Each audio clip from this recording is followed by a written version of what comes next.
I'd like to thank Johnson Strings and Leonard's Music for bringing instruments so we could have that wonderful petting zoo. Did a lot of you go to that? Was it fun? Yeah. And I'd like to thank the orchestra members who partook in that, and also the orchestra members who played in the show and tell. We have 5 wonderful sponsors: the Wellesley Hills Junior Women's Club, Roach Brothers, Bose Corporation, the Wellesley Bank, and Rockland Trust. I'd like to thank them from the bottom of my heart. In your program, you will see a list of the merchants in town who give us things for our concerts, the flowers, food for the receptions. I'd like to thank Mary Alice McCann, who prepared the 7th and 8th grade middle school string orchestra. I'd like to thank Elizabeth Perry, the Director of Performing Arts. You're very lucky to have her for the town of Wellesley. She will be your host today. We have a very exciting young violinist who won our Young Soloist competition, so ably put together by our first chair clarinetist, Diane Mahaney. She just did a wonderful job. Yes, let's give her a applause.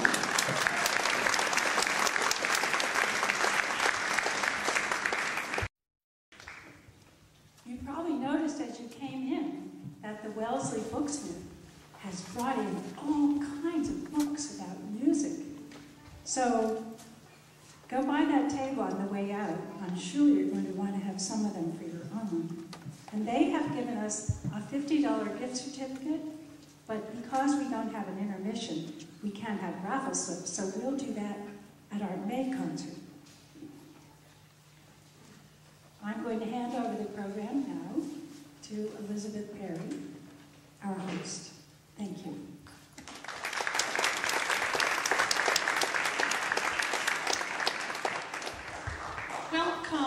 Welcome to the Wellesley Symphony Orchestra Family Concert.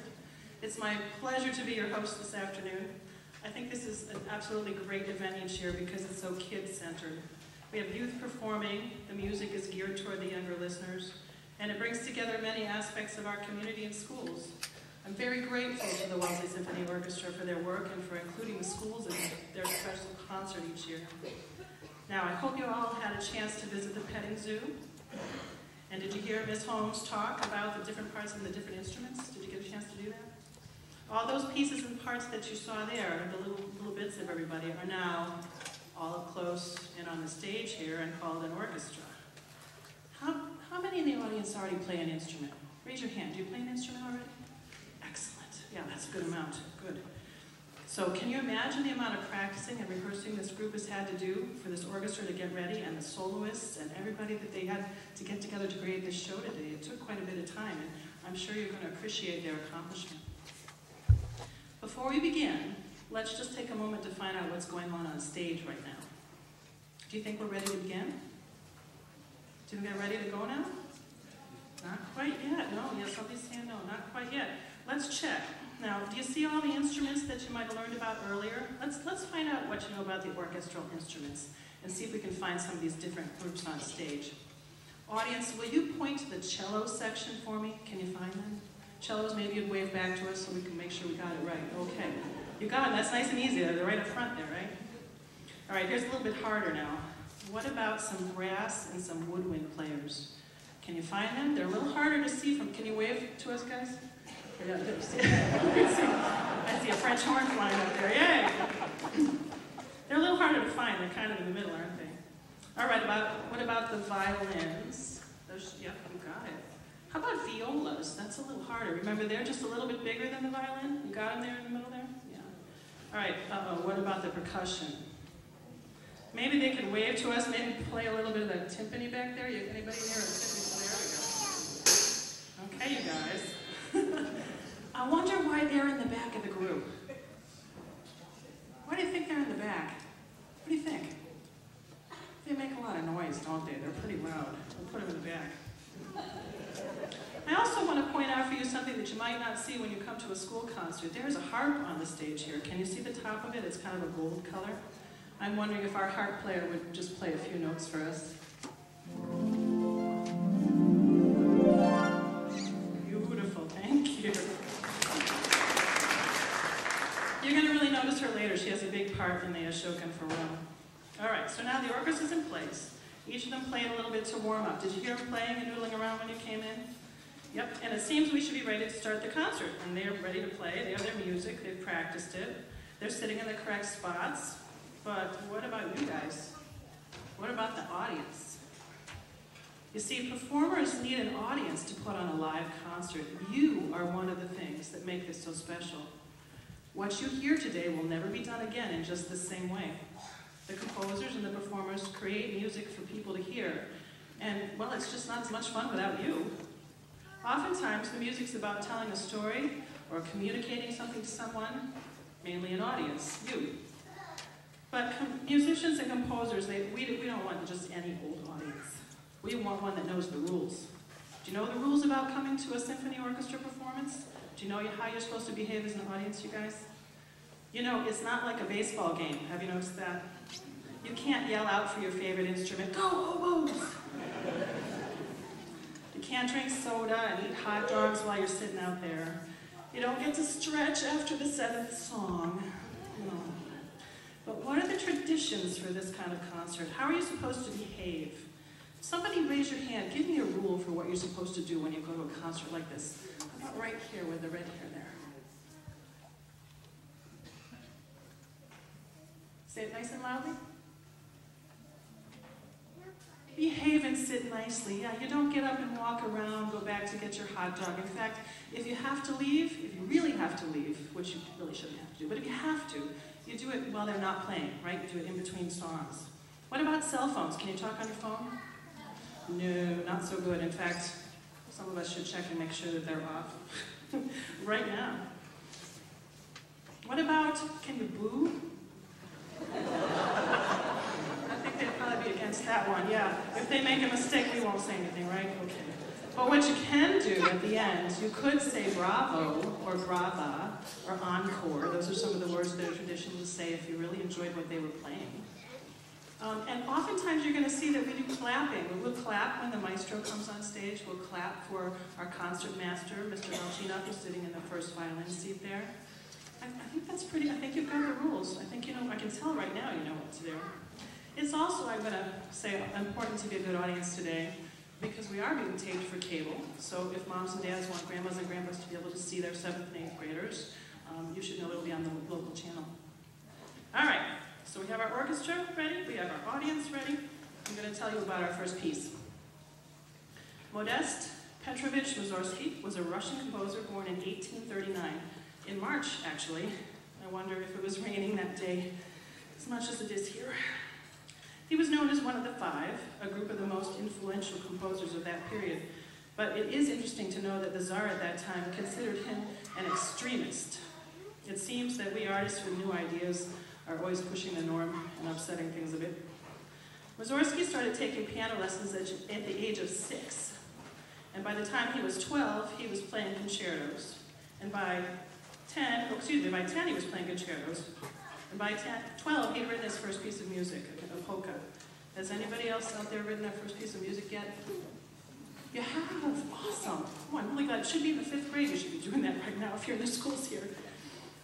Chelsea Kim actually is going to play a concerto for us today, and she's 14. I wonder if she played when she was younger, too. We're going to have to ask her later.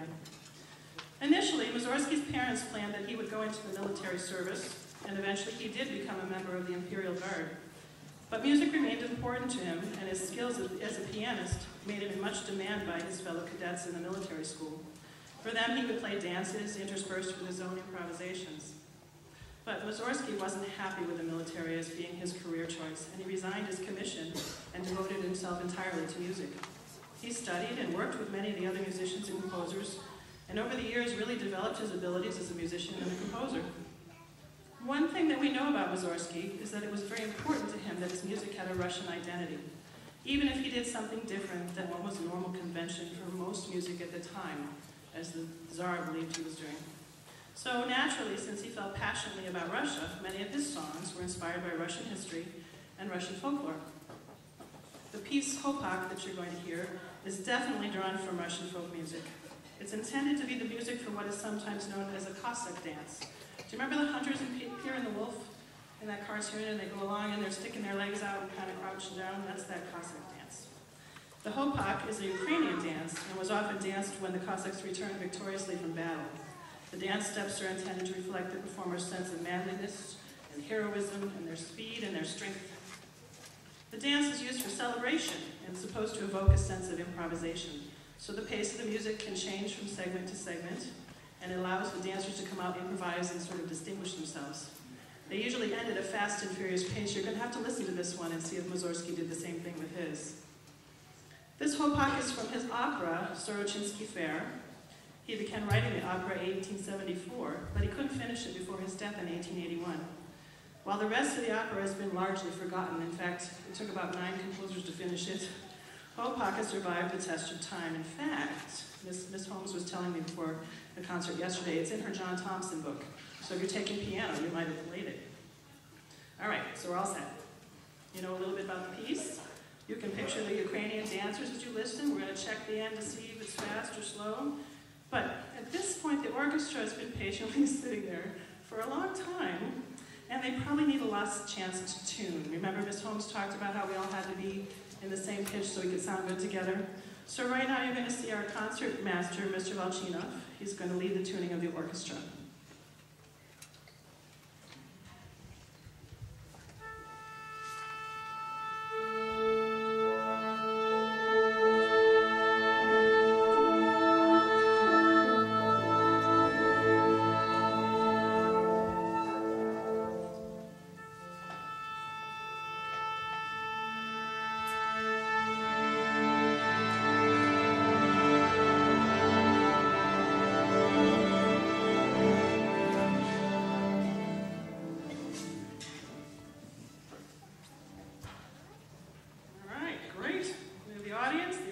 Tune up and ready, you know about the song. So now we can begin, right? We got everything we need? What do you know? Oh, good point. What are we going to do without our conductor? We do need a conductor, and right now I would like to invite to the stage our marvelous conductor, our maestro, Max Hobart.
practice it takes for them to be able to play so quickly.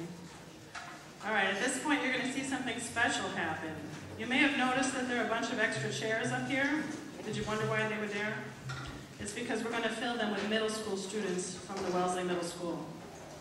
They've been invited to join the WSO for this concert and have the marvelous opportunity to sit next to adult musicians and work with them to perform the next few pieces.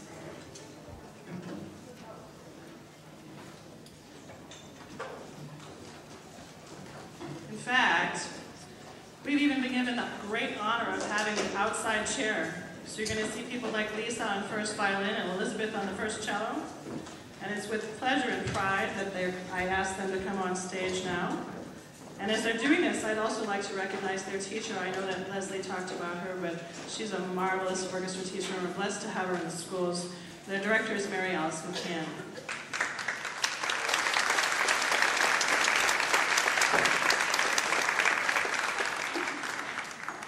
So as they get up on stage, let me tell you a little bit about Johann Pachelbel and his canon in D.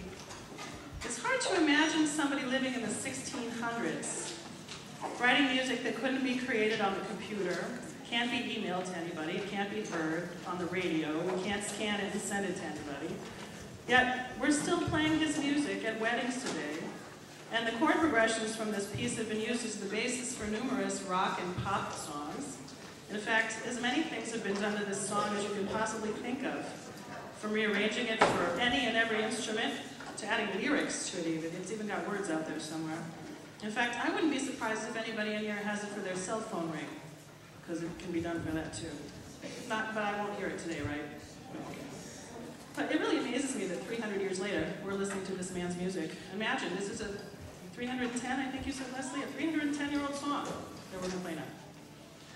Born in the city of Nuremberg, Johann Pachelbel grew up in one of the most culturally active regions in Europe. Although his family had little money, he did manage to receive a wonderful education, mainly through scholarships in music schools, as well as in high school and in university. It's considered to be an extremely bright musician and scholar. After his schooling, Johann went to Vienna, where he quickly found employment at the Stephanskirche, St. Stephen's Church, and he was a deputy organist there. His entire career was spent either as a church organist and a composer, or as a court organist and a composer. Getting a job as a musician was not like it is these days. In his time period, if you were a musician or a composer, it was most likely that you would either work for the church or for a seriously rich family. Pachelbel did both during his lifetime. He worked for Prince Georg in Germany and the Duchess Magdalena Sibylla, as well as in churches. Pachelbel also taught music throughout his life. While he was working for Prince Georg in Eisenach, one of the most important events of the Baroque period took place. Here, Pachelbel met the Bach family, and soon began to tutor Johann Ambrosius' children, including the guy that we talk about in music class, Johann Sebastian Bach. So this piece was written by the man who taught Bach. In 1695, the organist's post in Pachelbel's hometown of Nuremberg became available, and the church authorities were so anxious to appoint him, he was so well known at that point, that they decided to forego the customary audition and just had him come on out, and they even paid his moving expenses. So Pachelbel returned home and held the organist's position until his death in 1706. Today's piece, Pachelbel's Canon, is probably the most famous piece of music by a German Baroque composer. In its original form, it was written for just 3 violins and a basso continuo. Like most other works by Pachelbel and other pre-1700 composers, the canon remained forgotten for centuries and was rediscovered only in the 20th century. And I discovered a couple interesting things while I was researching this piece. One historian hypothesized that the canon may have been composed for Johann Christoph Bach's wedding, which Pachelbel went to. Another thing that intrigued me was that the convention in the Baroque era would have been to play this piece, this type of a piece, in a macerato, a medium speed or a fast speed, but nowadays it's become fashionable to play it at a slow tempo. And lastly, for some unknown reason, Johann Christoph Bach forbid his brother, Johann Sebastian Bach, from reading a manuscript of Pachelbel's original works. So every night for 6 months, Bach would sneak down to his brother's study. He'd copy over the manuscript by hand, by the moonlight, for his own use. So Pachelbel influenced Johann Sebastian's music both directly as his teacher and indirectly as Bach was trying to copy it over. In this piece, you're going to hear some parts playing in canon, which is like a round. Have you sung a round in music class? Are you familiar with what that is? So you're going to hear one part, and then another part will sound kind of like it and come in later, and then another part will sound kind of like it and come in later. But it's also fun because there's a fourth part underneath it. So I want you to listen and watch, especially for this side of the orchestra, with the cellos and the basses, and they're going to play a repeated theme, an ostinato, over and over again. I think that when we put it all together, you're going to hear the pieces on top doing the round, and then the ostinato in the lower parts. So that's what you need to listen to for this piece. Maestro Max Hobart for Pachelbel's Canon.